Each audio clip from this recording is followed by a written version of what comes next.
हमारा आज का टॉपिक है trend in solubility of hydroxide, sulphate and carbonates. आज हम इसकी बात करेंगे कि हाइड्रोक्साइड की सॉल्युबिलिटी क्या, ग्रुप सेकंड के जो हाइड्रोक्साइड होते हैं, कार्बोनेट या सल्फेट, इनकी सॉल्युबिलिटी कैसे होती है, क्या इसका ट्रेंड होता है। तो फर्स्ट ऑफ ऑल हमें पता होना चाहिए हाइड्रोक्साइड क्या कौन सा होता है कि जब मेटल के साथ या किसी एलिमेंट के साथ OH ग्रुप है, वो कोवेलेंटली बॉन्डेड है या आयनिक फॉर्म में मौजूद है, तो उसको हम क्या नाम देते हैं, हाइड्रोक्साइड का नाम देते हैं। ठीक है। और जब उसके साथ सल्फेट ग्रुप किसी एलिमेंट के साथ जुड़ा हुआ है तो वो सल्फेट हो गया। सिमिलरली CO3 ग्रुप जब किसी के साथ जुड़ा होता है उसको हम क्या बोलते हैं, कार्बोनेट्स बोलते हैं। कोई कंपाउंड सॉल्युबल है या इनसॉल्युबल है, उसकी सॉल्युबिलिटी दो चीज़ों की वजह से होती है। एक होती है बच्चों हाइड्रेशन एनर्जी और दूसरी क्या होती है, लैटिस एनर्जी।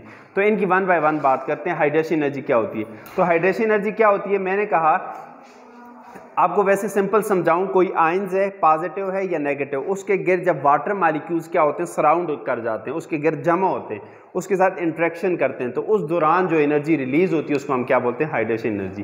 कि energy release when 1 mole of gaseous ions is completely hydrated by water. Water ने गैसियस आयंस को जब कंप्लीटली क्या किया है, हाइड्रेट किया है, तो मॉलिक्यूल्स अंडर स्टैंडर्ड कंडीशन, ठीक है, वाटर मॉलिक्यूल्स उसको मुकम्मल तौर पे सराउंड करते हैं, तो उससे जो एनर्जी रिलीज होती है उसको हम क्या बोलते हैं, हाइड्रेशन एनर्जी।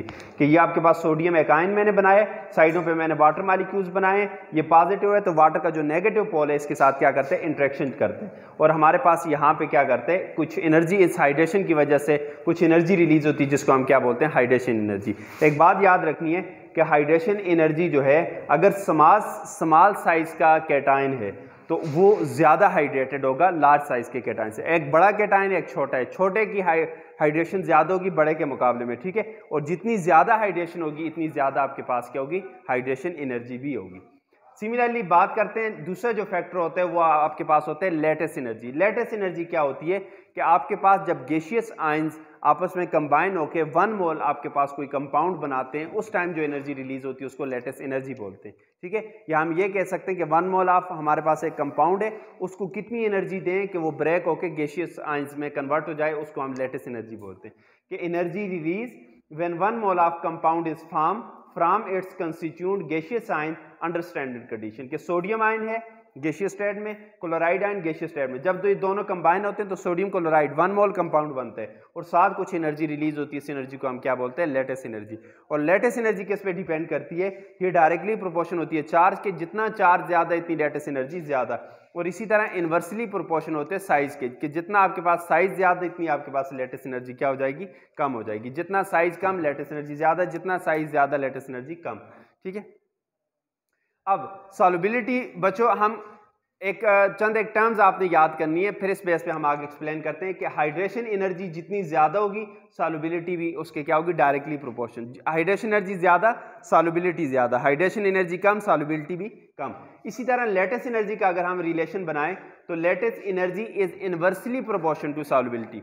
अगर लैटिस एनर्जी ज्यादा तो सॉल्युबिलिटी कम, और लैटिस एनर्जी कम तो सॉल्युबिलिटी ज्यादा। इन दो को आपने याद रखना है, इस बेस पे हम यहाँ पे एक्सप्लेन करेंगे इनकी सॉल्युबिलिटी। अच्छा, आपने एक और बात याद रखनी है कि अगर इन दोनों का कंपैरिजन करें, जब हाइड्रेशन एनर्जी लैटिस एनर्जी से ज्यादा होगी किसी कंपाउंड के लिए, जो उसकी हाइड्रेशन एनर्जी अगर लैटिस एनर्जी से ज्यादा हो जाती है तो वो कंपाउंड क्या होगा, सॉल्युबल होगा। मगर जब हाइड्रेशन एनर्जी कम होगी, किससे, लैटिस एनर्जी से, लैटिस एनर्जी ज्यादा है हाइड्रेशन एनर्जी कम है, तो वो कंपाउंड आपके पास क्या होगा, इनसॉल्युबल, वो उसमें हल नहीं होगा। अब हम अपने टॉपिक की तरफ आते हैं, तो पहले हमारे पास हेडिंग है सॉल्युबिलिटी ऑफ हाइड्रोक्साइड। हाइड्रोक्साइड की सॉल्युबिलिटी की बात करें तो हमारे पास सेकंड ग्रुप के जो एलिमेंट्स हैं, beryllium hydroxide, magnesium hydroxide, calcium hydroxide, strontium hydroxide, barium hydroxide, ये हमारे पास हाइड्रोक्साइड है। ठीक है।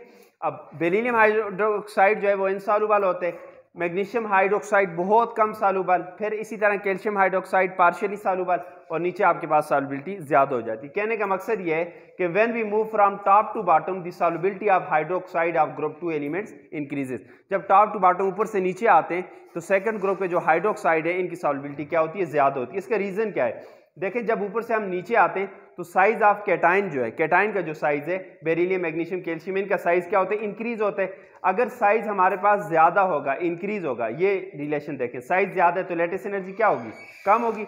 सो लैटिस एनर्जी क्या करेगी, डिक्रीज करेगी, और लैटिस एनर्जी जब हमारे पास कम होगी तो सॉल्युबिलिटी के साथ इनवर्स रिलेशन है, सॉल्युबिलिटी क्या हो जाएगी, ज्यादा हो जाएगी। ठीक है, तो हम कह सकते हैं कि रीजन क्या है कि साइज ऑफ कैटाइन इंक्रीज करता है, जिसकी वजह से लेटेस्ट एनर्जी क्या होती है, डिक्रीज होती है। सो हमारे पास सॉल्युबिलिटी है वो आपके पास क्या होती है, ज़्यादा हो जाती है। यहाँ पे एक क्वेश्चन और हो सकता है, क्वेश्चन ये हो सकता है कि चूंकि टॉप टू बॉटम आते हैं तो साइज आपके पास क्या होते हैं, इंक्रीज होते हैं कैटायन का। अगर साइज इंक्रीज होते हैं तो हाइड्रेशन एनर्जी आपके पास क्या होती है, कम होती है।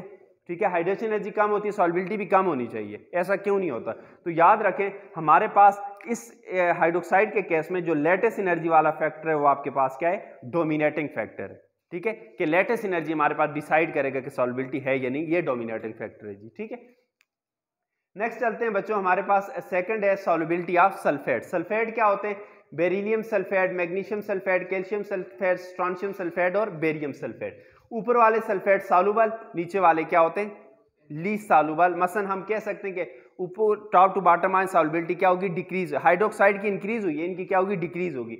अच्छा, एक और बात याद रखें, ये बेरिलियम मैग्नीशियम वगैरह जो हैं, इनके अगर हाइड्रेटेड साल्ट लेंगे तो वो सॉल्युबल होंगे। जो एनहाइड्रस साल्ट होते हैं तो वो सॉल्युबल नहीं होते जी। ठीक है, when we move from top to bottom solubility of sulphate of group 2 elements क्या करती है, डिक्रीज करती है, कम होती है। वजह क्या है कि साइज ऑफ कैटायन आपके पास क्या होती है, इंक्रीज होते हैं, टॉप टू बॉटम आती है, जिसकी वजह से हाइड्रेशन एनर्जी क्या होती है, डिक्रीज हो जाती है। हाइड्रेशन एनर्जी डिक्रीज होती है तो सॉल्युबिलिटी हमारे पास क्या होती है, कम होती है। ठीक है, मगर यहाँ पे अगर ऐसे ही है, एक और बात आपसे कोई पूछ ले कि आपको पता है जब हाइड्रेशन एनर्जी क्या होती है, डिक्रीज होती है, सॉल्युबिलिटी हमारे पास कम होती है। ये बात तो सही है, हाइड्रेशन एनर्जी कम, सॉल्युबिलिटी भी कम। मगर यहाँ पे देखें तो साइज ऑफ कैटायन जब इंक्रीज होते हैं तो लेटेस्ट एनर्जी भी डिक्रीज होती है। ठीक है, लेटेस्ट एनर्जी डिक्रीज होती है तो सॉल्युबिलिटी क्या होनी चाहिए, ज्यादा होनी चाहिए। तो सॉल्युबिलिटी शुड इंक्रीजेस, मगर ऐसा होता नहीं है। क्यों नहीं होता? कि यहाँ पे हाइड्रेशन एनर्जी जो है वो आपके पास क्या है, डोमिनेटिंग फैक्टर है, वो डोमिनेट करती है लेटेस्ट एनर्जी के ऊपर। हाइड्रोक्साइड के केस में लेटेस्ट एनर्जी डोमिनेटिंग है, यहाँ पे हाइड्रेशन एनर्जी क्या है, डोमिनेटिंग है। ये बात याद रखनी। थर्ड और लास्ट हमारे पास है सॉल्युबिलिटी ऑफ कार्बोनेट्स। कार्बोनेट्स ये हैं beryllium carbonate, magnesium, calcium carbonate, strontium और बेरियम कार्बोनेट। ये सारे स्लाइटली सॉल्युबल होते हैं, मगर टॉप टू बॉटम सॉल्युबिलिटी क्या होती है, ज्यादा होती जाती है। कि when we move from top to bottom in the group solubility of carbonates of group 2 elements क्या होती है, डिक्रीज होती है, कम होती है जी। ठीक है, ऊपर वाले जरा स्लाइटली ज्यादा सॉल्युबल होते हैं, नीचे वाले क्या होते हैं, कम होते हैं। वजह क्या है, रीजन क्या है, size of cation top to bottom आते हैं तो क्या होते हैं, इंक्रीज होते हैं, जिसकी वजह से हाइड्रेशन एनर्जी क्या होती है, डिक्रीज होती है। और हाइड्रेशन एनर्जी जब कम होगी तो सॉल्युबिलिटी भी आपके पास क्या होगी, कम होगी। ये फैक्टर इसको एक्सप्लेन करते हैं। मगर साइज ऑफ कैटायन जब इंक्रीज होते हैं बच्चों, लेटेस्ट एनर्जी आल्सो डिक्रीजेस। के साइज ऑफ कैटायन जब आपके पास क्या होते हैं, इंक्रीज होते हैं, तो लेटेस्ट एनर्जी, ये देखें साइज इंक्रीज होगी तो लेटेस्ट एनर्जी भी आपके पास क्या होनी चाहिए, कम होनी चाहिए, जिसकी वजह से क्या होनी चाहिए, सॉल्युबिलिटी शुड इंक्रीजेस।